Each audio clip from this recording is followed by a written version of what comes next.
이번 주가 사회적 거리두기 3단계 객상 여부를 결정짓는 중대한 고비입니다.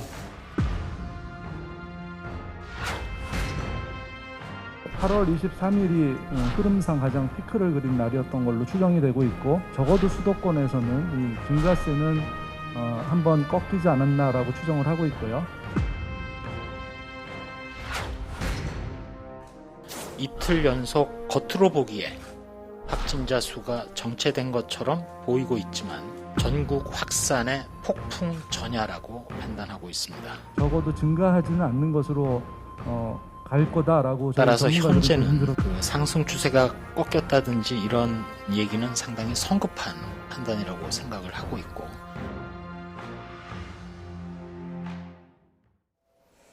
네, 신규 확진자 수 300명에 육박하며 코로나19 확산세가 여전히 심상치 않은데요. 방역 당국은 전국 확산을 앞둔 폭풍 전야라고 보고 있습니다. 하지만 수도권 확산이 정점을 찍고 한풀 꺾였다는 중앙임상위의 진단이 나와서 국민들 좀 혼란스럽습니다. 나이트 포커스, 오늘은 백순영 가톨릭대 의대 미생물학교실 교수와 분석해 보겠습니다. 안녕하세요. 안녕하세요.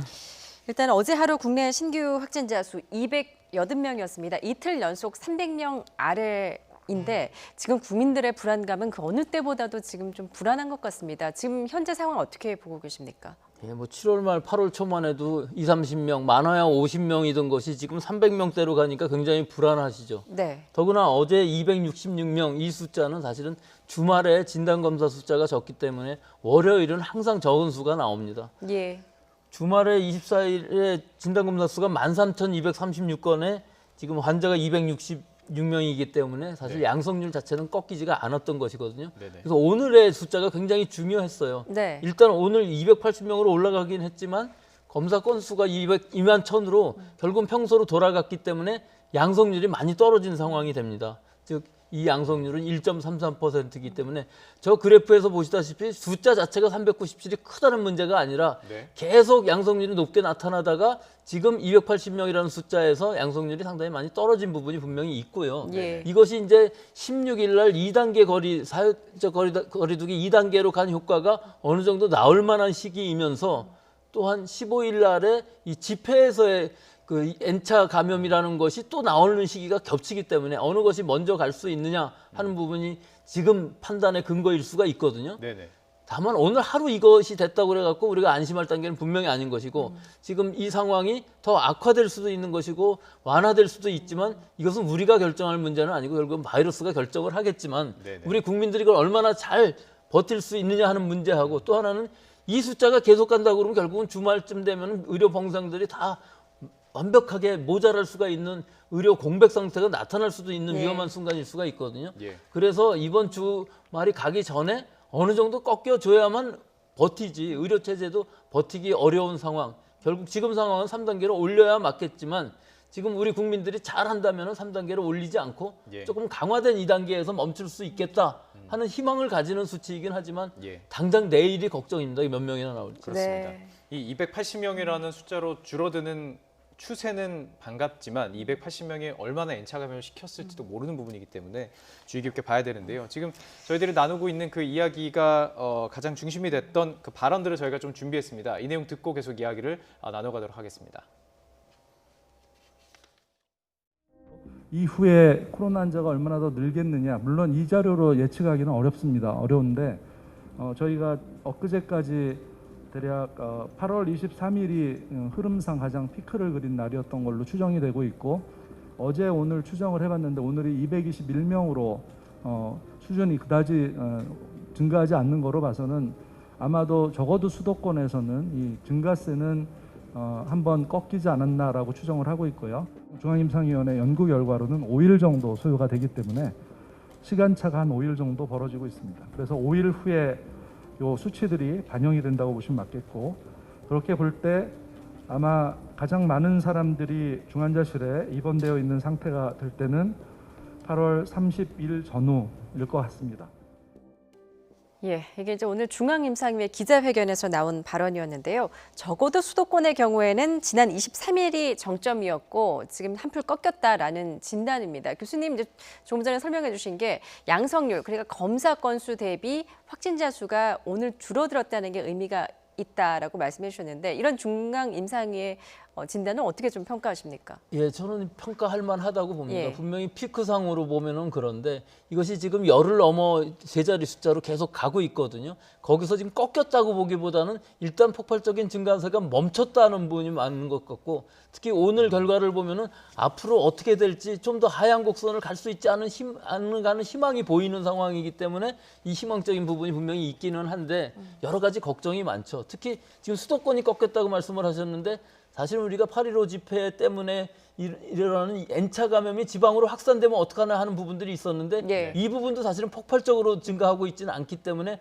어느 정도 잡혀가지 않나 하는 느낌도 분명히 들긴 합니다. 즉 예. 15일 날부터 계산을 하자면 벌써 열흘이 지났기 때문에 일단 나올 만한 환자들은 양성으로 나올 만한 시기거든요. 근데 네. 문제는 진단을 거부하시는 분들, 소재불명한 사람들이 너무 많아서 우리가 예측을 할 수 없는 부분이 있어서 불안한 것뿐이지, 실제로 우리 국민들이 거리 두기만 잘한다면은 주변에 바이러스가 있다 할지라도 N차 감염의 거리를 잘라준다면은 사실은 제어할 수도 있겠다 하는 희망도 있다고 봅니다. 어쩌면 희망과 절망이 가장 교차되는 가장 중요한 그 고비의 시기를 지나고 있는 것 같은데요. 이 발표가 있은 뒤 3시간 뒤에 바로 이어진 방대본 브리핑 분위기가 좀 달랐습니다. 역시 이 녹취도 듣고 이야기를 계속 나눠가겠습니다. 이틀 연속 겉으로 보기에 확진자 수가 정체된 것처럼 보이고 있지만 전국 확산의 폭풍 전야라고 판단하고 있습니다. 지난주 초에 시작된 수도권의 거리 두기의 영향이 얼마나 크게 또 빨리 반영될지 조금 더 지켜봐야 되는 상황입니다.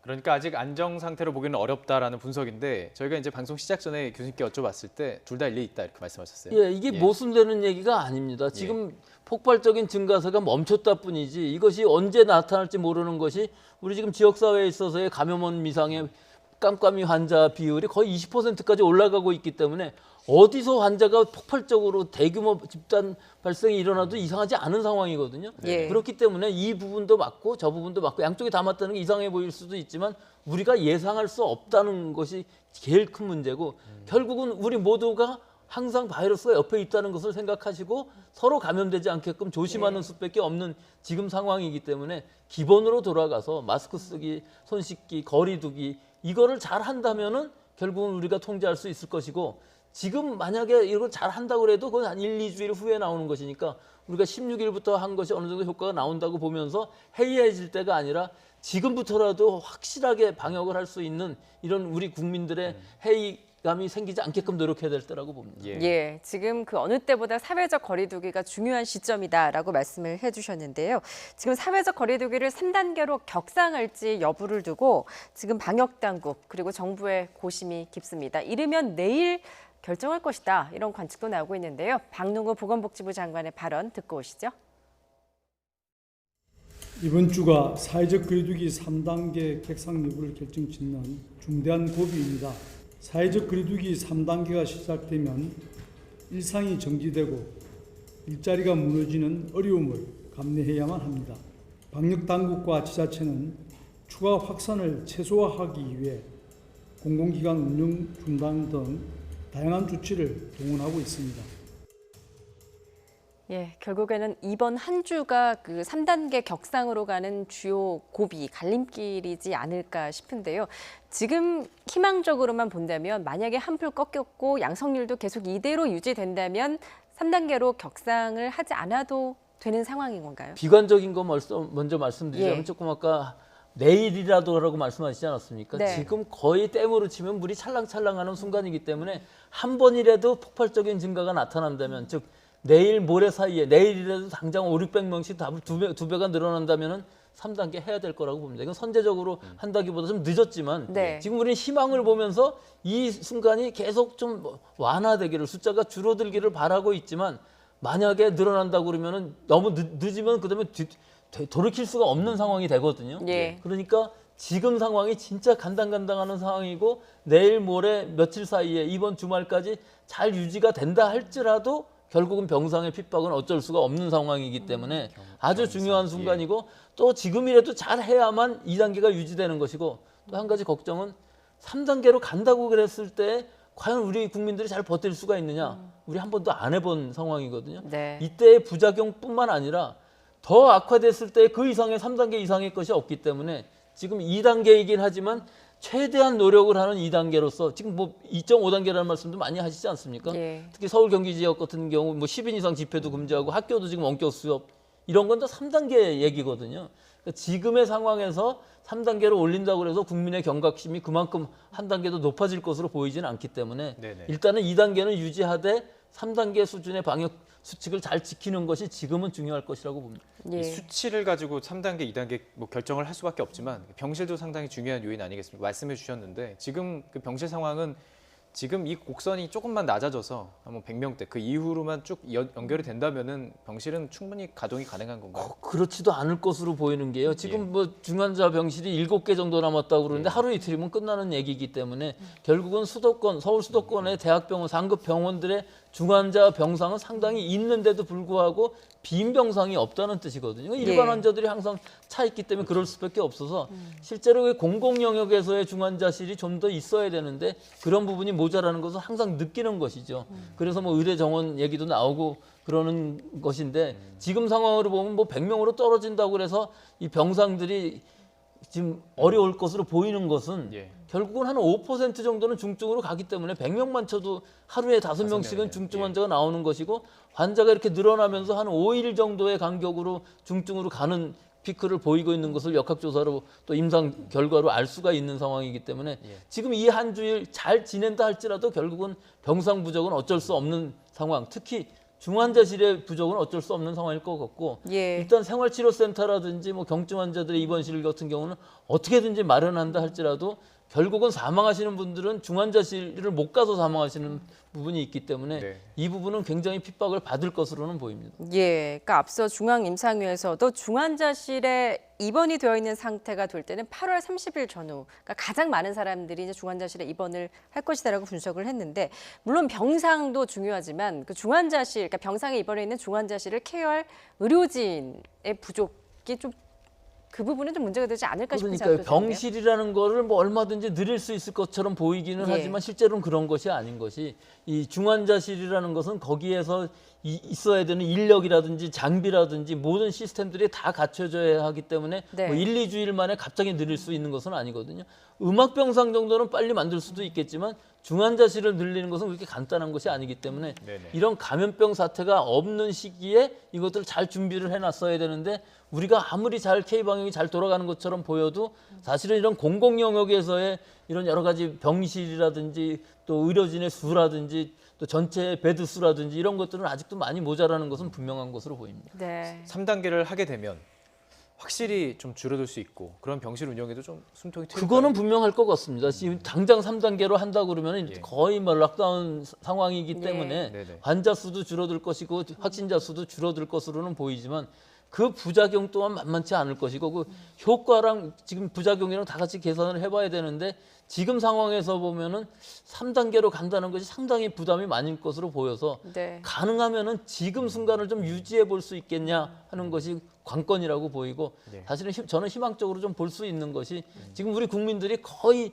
3단계 수준의 방역 수준 수칙을 잘 준수하고 있고 마스크 쓰기만 해도 아마 10월 달 가면은 뭐 안 해도 될 것 정도로 강제적으로 벌금을 매긴다고는 하지만 길거리에 다니시는 분들은 뭐 거의 다 쓰고 계시거든요. 예. 네. 특히 실내에서는 100% 쓰고 있고 특히 카페 같은 이런 비좁은 실내 밀폐된 공간 안에서는 꼭 보건 마스크를 잘 쓰시면은 지금보다 훨씬 더 방역이 잘 될 것으로 보이기 때문에 우리 국민들의 시민의식을 좀 믿고 싶습니다. 예. 예.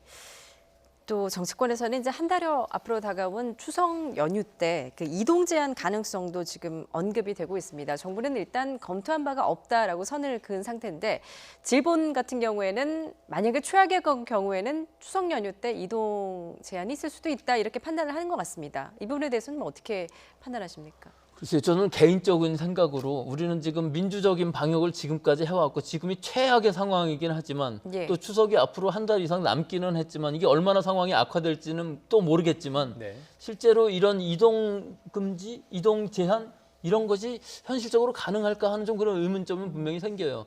즉 서울 수도권이라는 데는 너무 지역도 많고 인구도 많기 때문에 이걸 과연 봉쇄할 수 있을까요? 중국이나 이런 사회적인 국가에서는 사회주의 국가들에서는 그 봉쇄를 해갖고서 확실히 방역 효과는 얻은 건 확실합니다. 근데 이탈리아나 이런 데만 봐도 롬바르디아의 초기에 나왔을 때 거기를 봉쇄함으로 해서 결국은 전국적으로 확산되는 이런 상황까지 맞이했거든요. 네. 그래서 오히려 이런 물리적인 봉쇄보다는 시민의식에 가능하면은 좀 자제해 주십시오. 귀향을 자제해 주십시오. 거꾸로 역귀향도 마찬가지로 하지 말아 주십시오 하는 이런 시민의식에 호소하는 것이 더 낫지. 뭐 군대가 지금 봉쇄할 수 있는 것도 아니고 경찰이 봉쇄할 수 있는 것도 아니고 이런 부분들은 물리적으로 저는 반대합니다. 예. 이게 실제로 이제 가족들이 만나게 되면 수도권에 거의 뭐 인구의 절반이 모여 있기 때문에 가족들을 만나고 다시 고향으로 내려가시거나 내려가서 만나고 오게 된다면 방역 당국 입장에서는 굉장히 위험한 상황에 올 수도 있는 거죠. 예, 그거 뭐 예상되는 일이죠. 예. 결국은 8.15 집회라는 것이 뭐 아무리 많아봐야 그 근처에 있던 사람들이 5만 명이라고 그러는데 실제 집회에 참가한 사람들은 1, 2만 명 아닙니까? 예. 근데 막 서울에서만 해도 경기권 빼고라도 수백만 명이 이동하게 된다면 이거는 뭐 걷잡을 수 없는 상황이 되기 때문에 네. 이번 추석만큼은 그냥 전화로 예. 화상으로 하는 것이 귀성을 하는 것이 좋지 않겠나 그렇게 생각합니다. 예. 이번 이제 코로나19 재확산의 근원지라고 할 수 있는 게 이제 사랑제일교회 관련 집단 감염 그리고 이제 광화문 집회 관련 집단 감염입니다. 지금 사랑제일교회 관련 확진자는 900명을 넘어섰고요. 8.15 집회 관련 확진자도 지금 193명에 달하는데 이들 집단에 의한 감염 확산세 이게 언제까지 좀 계속될 거라고 보십니까? 글쎄요, 이게 멈추지를 않네요. 12일 날 첫 환자가 생겼는데 사랑제일교회 첫 환자가 생긴 이후로 지금 한 2주 정도 돼가는 시기에 900명이라는 숫자가 늘어났으니까 엄청난 예. 특히 하나의 집단 발생으로는 사실은 신천지에 전체 5,000명 이상 나왔지만 이거 다음으로 두 번째거든요. 네네. 근데 지금 하나의 교회에서 이렇게 생긴 것이니까 7월 27일부터 여기서 뭐 여러 가지 행사들이 숙식을 하면서 일어났다고 합니다. 또 그 이후에도 기도회라든지 안수 기도라든지 이런 것들이 계속 일어나면서 결국은 이 12일 날에 나온 환자는 그냥 첫 환자일 뿐이지 결국은 그 교회 교인들 안에서는 상당히 많은 만연된 분포 바이러스들이 있었다고 볼 수가 있는 것이고 예. 이것들이 결국은 폭발적으로 나타났고 결국은 이 교회 집단의 교인들이 서울에만 있는 것이 아니고 전국적인 분포를 가지고 있기 때문에 이분들이 또 지방으로 내려갔고 또 그 다음 날 15일 날에는 8.15 집회가 있었는데 여기에 또 많은 교인들이 참석을 함으로 해갖고 이것을 증폭하는 효과를 가져왔고 네네. 또 이게 여러 가지 정치적인 성향으로 진단 자체를 거부하고 또 진단을 받아도 그걸 믿지를 않고 지금까지 계속 방역 수칙을 위반해 오고 있는 상황이었거든요. 어떻게 보면 신천지 때에는 상당히 순진한 부분들이 있었어요. 그분들이 신천지라는 것이 밝혀지기가 싫어서 진단 검사를 안 받은 사람들이 있었는데 네. 나중엔 다 익명으로 해서 다 협조들도 하고 이게 통제가 됐거든요. 근데 지금 익명으로 하는데도 안 받는 것이기 때문에 사실은 26일까지 진단 검사를 제대로 받지 않는다면은 26일 이후에 확진되는 교인들이라든지 8.15 집회에 참석하신 분들은 처벌을 받고 구상권을 행사할 수도 있는 상황이기 때문에 예. 또 그런 법적인 문제뿐만 아니라 자기 자신이 감염된다 그러면 이게 굉장히 위험한 바이러스고 자기 가족들, 자기 지인들, 넓게는 지역사회 전파가 굉장히 이게 심각한 상황인데 이것을 인식하셔야 되는데 문제는 시간이 너무 많이 지나서요. 지금 예. N차 감염이 일어났다면 벌써 일어났을 네. 시간이 지나버린 상황이라 좀 안타깝습니다. 그 이분들이 또 연령대가 다 고령대입니다. 교회 사랑제일교회 관련자 분뿐만 아니라 그 광복절 집회에 모인 분들도 지금 연령이 높으신 분들이 많습니다. 물론 이분들이 위험한 것도 위험한데요. 그 연령대별로 전파력은 어떻습니까? 고령일수록 뭐 연구된 게 있나요? 글쎄 그거는 아닌데요. 예. 고령이라고 더 전파를 잘한다는 것은 아닌데 고령일수록 중증으로 많이 가고 사망률이 높아지는 것은 당연한 일이겠죠. 지금으로 봐서 누구나 다 알고 있는 사실이고요. 예. 사실 신천지 때에는 상당히 이상한 교인의 분포를 보이는 것이 20대 여성이 굉장히 많았어요. 그리고 실제 감염된 사람도 20, 30대가 많았기 때문에 사실은 5,000명이라는 환자들이 발생을 했음에도 불구하고 병상이 핍박은 받았지만 결국은 그냥 무증상으로 난 사람들도 많이 있었거든요. 근데 지금은 수는 더 적을 수는 있지만 결국은 고령인 사람들이 많은 것으로 인해서 중증 환자 또는 병상을 차지하는 것들이 생활치료센터보다는 훨씬 더 나빠질 수 있는 이런 상황이 될 수가 있어서 이것이 걱정이 되는 부분이 분명히 있고요. 치료하는 데서는 굉장히 무게감이 더 느껴질 수밖에 없겠군요. 그렇죠. 예. 자, 뭐 이런 엄중한 상황에서는 방역 당국의 역학조사에 솔직하게 응하는 게 무엇보다 중요할 텐데 지금 코로나19 확진 판정을 받고 격리 중인 전광훈 목사. 방역 당국의 역학조사에서 거짓 진술을 한 정황이 확인됐습니다. 직접 들어보겠습니다. 제가 전국에 병든 자를 놓고 손을 들고 기도를 하니까 전국에 아픈 사람들이 전부 온 국민들이 뒤로 다 쓰러지면서 치료함을 받는 것을 어젯밤에 똑똑하게 제가 보게 되었기 때문에 예. 그러니까 이제 격리 도중에 사택에 머물렀다라고 했었는데 알고 보니까 교회에서 이렇게 치유 기도회까지 연 정황이 있는 겁니다. 이런 부분 어떻게 보십니까, 교수님? 그러니까 뭐 이 경우뿐만 아니라 예. 굉장히 많은 지금 주복순 대표도 그렇고 뭐 거의 역학조사에는 이 제대로 대답을 하지 않는 뭐 거의 대부분 거짓말인 상황이 나타나고 있기 때문에 이것이 결국 역학조사를 방해했다고 볼 수가 있어서 아마 고발도 할 것으로 보이는데요. 이 12일, 14일이 굉장히 중요한 이유가 12일 날 확진자가 나왔고 14일이 되면 벌써 환자 수가 굉장히 많이 늘어나거든요. 네. 이런 상황에서 기도회를 했다는 것, 모임 자체를 했다는 것이 이게 상식에 어긋나는 일 아니겠습니까? 그 이후에 폭발적으로 증가를 해요. 14일 이후부터는 15일만 돼도 벌써 3배 정도 올라가고 16일에는 뭐 거의 5배 정도씩 올라가는 이런 상황인데 예. 이 목사님이 이게 뭐 제정신인가 하는 생각이 드는 것이죠. 이 바이러스를 굉장히 처음부터 우습게 하셨어요. 예. 모든 방역 수칙 처음부터 다 어기셨고 집회하지 말라고 그렇게 얘기했는데도 계속 집회를 하셨고 결국은 결국 뭐 좀 이상한 말로 하면 사단이 났다는 얘기로 네. 할 수가 있는데 예. 이런 상황까지 나오게 된 것이 결국은 이 교회의 책임인데 전혀 지금 그런 책임은 느끼지도 않고 결국은 지금 저 목사님이 진단검사 잘 받아라고 교인들한테 지금 얘기를 해야 될 시기인데 거꾸로 이건 전부 사기고 정권이 잘못하는 것이라는 얘기만 하고 있으니까 참 안타깝습니다. 예. 그 이분들이 주장하는 부분들이 있습니다. 그러니까 이걸 방역 수칙을 따르지 않고 거부하는 이유 중에 뭐 그 신문에도 광고를 실었지만 확진자가 많은 것은 검사를 많이 하는 것뿐이다. 그리고 이 코로나 바이러스도 감기 바이러스처럼 그냥 지나가는 건데 확진자 수를 늘리려고 한다라는 주장을 해오세요. 이 부분 들으실 때 어떠셨는지 좀 전문가 입장에서 말씀해 주세요. 한심한 예. 이유가 예. 어디든지 확진자는 처음에 1명입니다. 그 다음에 계속 늘어나게 되는 것인데 전수조사를 할 수밖에 없겠죠. 그러면은 접촉한 사람들을 다 찾아갖고 전수조사를 하다 보면은 결국은 확진율, 양성률이라는 상황이 나와요. 몇 명 조사를 했더니 그 안에 몇 명이다. 그 20% 정도까지 올라가고 있는 상황이거든요.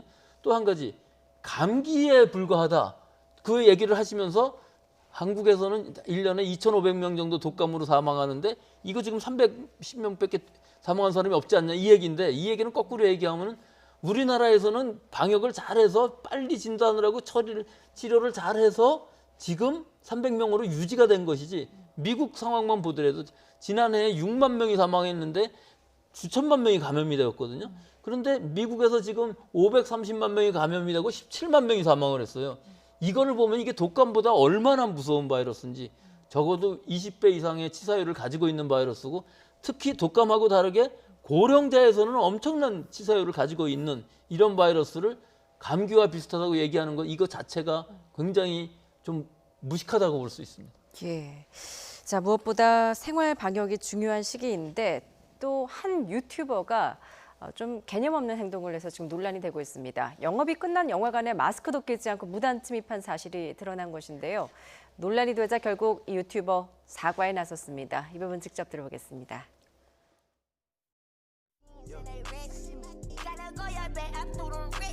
Hey, niggas ain't gotta respect. Chuck got numbers on the bar. I call up the rapper cause I'm making friends. I just got a mansion not in Texas. CGV 옆을 지나가던 중 부족하고 아니란 생각으로 가보지 못한 영화관 내부를 궁금하다고 생각했습니다.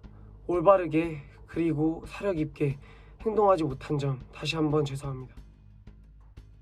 예, 앞서 보신 영상이 이제 지난 17일 촬영된 영상이라고 합니다. 뭐 유튜브에 올렸다고 하는데 마스크도 없이 이렇게 영화관을 활보를 했고 이게 이제 용산 CGV점인데 최근 코로나19 확진자가 다녀가기도 해서 임시 휴업한 적이 있는 곳이거든요. 저런 행동들은 좀 어떻게 보십니까? 그렇죠. 근데 저거는 우리나라에서뿐만 아니라 미국이나 유럽에서 보면 많은 유명한 운동선수라든지 이런 사람들이 마스크 없이 파티하고 그러다가 결국은 확진되는 경우가 계속 나왔거든요. 예. 우리나라에서도 그 유튜버들이 결국은 저런 행동들을 많이 하다가 나중에 확진되는 분들이 많이 있었고 결국은 또 저분들은 젊지만 나이 드신 분들은 예후도 좋지 않아서 증상이 악화되는 경우도 많이 봤어요. 그러니까 이 바이러스를 좀 무섭게 봐야지만 되는 것이지 너무 간단하게 보고서 이 치료도 진단을 제대로 안 받는다든가 또 증상이 있을 때에는 빨리 지금 상황에서는요. 원래는 그렇지 않았지만 가능한 한 진단 검사를 받아서 이 바이러스에 대해서 치료를 빨리 할 수 있는 이런 상황이 돼야만 되는데 실제로 5만 명 정도가 지금 광화문에 있었다고 그러는데 그 5만 명 중에서 18,000명 정도가 받았고 나머지는 받고 있지 않은 상황이라 이 부분 좀 걱정이 되는 부분이 있습니다. 네. 예. 자, 이 코로나19 바이러스로 인한 스트레스도 상당히 높아지고요. 여러 가지 현상들이 있는데요. 그중에서도 확진 판정을 받고 입원 중인 환자들이 의료진에게 무리한 요구를 해서 간호사들이 고충을 겪는 것으로 드러나서 논란이 되고 있습니다. 이 내용 듣고 오시죠. 음압병동인데 왜 다인실이냐, 1인실을 달라, 왜 나를 가두냐, 옥상 어디냐, 창문 어디냐, 나 뛰어내릴 수 있다, 여기 감옥이냐. 어쩌다가 막 소리를 지르시는 분들도 계셨고 문을 막 발로 차시는 분들도 계셨고 뭐 코프뉴즈를 막 바닥에다 뭐 뿌려놓는다거나 이제 들인 수건을 막 바닥에 던진다거나 막 이런 식으로 행동하시는 분들이 종종 있으세요. 내가 이 병원에 갇혀있다 이런 느낌으로 해가지고 코프뉴즈를 바닥에다가 막 본인이 요구하는 게 안 들어준다 그래가지고 일부러 엄청 뿌려놓고 퇴원하실 때 입고 온 옷이 이제 오염이 됐을 수 있으니까 새 옷을 택배로 받아가지고 가져오시게 하는데 이제 없다고 그러면서 우리한테 달라고 이제 얘기를 하시는 거예요. 그럼 뭐 어쩔 수 없으니까 이제 직원들 가족 옷을 기증받아가지고 주게 됐거든요. 근데 심지어 팬티까지 빨아달라고, 팬티는 저희가 안 드렸으니까 팬티까지 빨아달라고 하시는 분들도 있고, 심지어 이제 저희가 이제 전화로 이제 환자 상태를 물어보는 일이 있어요. 그래서 이제 어떤 남자분이셨는데 이제 필요 없는 게 없냐고 물었더니 여자요라고 답하신 분들도 있었고요. 예. 어떻게 이런 환자들이 이렇게 행동할 수 있을까 싶은데 방역 최전방에서 이제 고생하는 의료진을 응원은 못할 망정 어떻게 봐야 되는 걸까? 환자 갑질이라고 봐야 되는 건가요? 그렇죠. 이거는 뭐 갑질 이상이죠. 지금 예. 거의 다 전부가 무료로 지금 치료를 받고 있는 상황이고 결국은 이 의료 봉상이 부족해지면 부족해질수록 의료진의 부족이 심각해질 상황이고 의료진이라는 건 간호사, 또 의사뿐만 아니라 간병인까지 뭐 청소하시는 분들까지 다 모자라는 상황인데 이런 일을 하시는 분들이 많다고 그러면 너무나 힘든 일이 되겠죠. 더구나 지금 젊은 의사들, 특히 전공이라든지 전임의 또는 공보의 같으신 분들은 상당히 20대에서 30대 초반 사이인데 이런 의사 선생님들이 굉장히 힘들게 밤잠을 못 자가면서 환자를 돌보고 있는 상황인데 의대 정원이라든지 이런 문제를 지금 거론함으로 해갖고서 사기를 굉장히 많이 떨어뜨리고 있어요. 그래서 이 부분은 지금 죄송합니다. 이 시기가 아니라 코로나가 거의 완전히 우리나라에서는 종식이 됐다고 볼 수 있을 때까지 미뤄도 아무런 문제가 될 수 없는 것이거든요. 그러니까 지금 이 상황은 의사들이 적어도 완전히 자기 힘 이상을 낼 수 있도록 사기를 북돋아줘야 되는 시기에 이런 것들이 좀 안타깝고요. 아직도 강대강으로만 가고 있으니까 지금 내일도 계속 파업을 할 것으로 보이는데 또 의대 의전원 4학년 학생들은 국가고시를 지금 거부하고 있는 상황이거든요. 이 사태가 봉합이 돼야만 코로나도 같이 갈 수 있는 것이지 코로나가 악화되는 것에 비해서 이 사태가 만약에 수습이 안 된다 그러면 상당히 이 바이러스 외적인 문제로 더 심각해질 수 있는 부분이 우려가 됩니다. 그렇지만 파업은 아니다라는 여론도 그렇습니다. 있습니다. 예, 말씀드리고요. 자, 이제 백신 혹은 치료제 이게 두 가지가 전혀 다릅니다. 백신은 걸려도 이제 이길 수 있는 힘을 주는 것이고 치료는 이제 걸렸을 때 치료하는 이것인데 이 두 가지를 기대할 수밖에 없습니다. 그런데 그 백신에 대해서 안전하고 효과적인 백신이 나오라는 보장이 없다. 이거 가지고 종식하기 힘들 것이다라는 이야기가 나왔습니다. 오명돈 중앙임상위원회 위원장의 말인데요. 이 말씀 어떻게 들으셨습니까? 뭐 전부 다 맞는 말씀이십니다. 지금 백신이라는 것은 사실은 건강한 사람들이 맞아야 되기 때문에 효과보다 먼저 안전성이 있어야 되는데 그 안전성이 확보되지 않은 상태에서 여러 나라들에서 지금 실제로 뭐 승인도 하고 중국 같은 데 러시아 같은 데서 사용도 하고 있는 상황이거든요.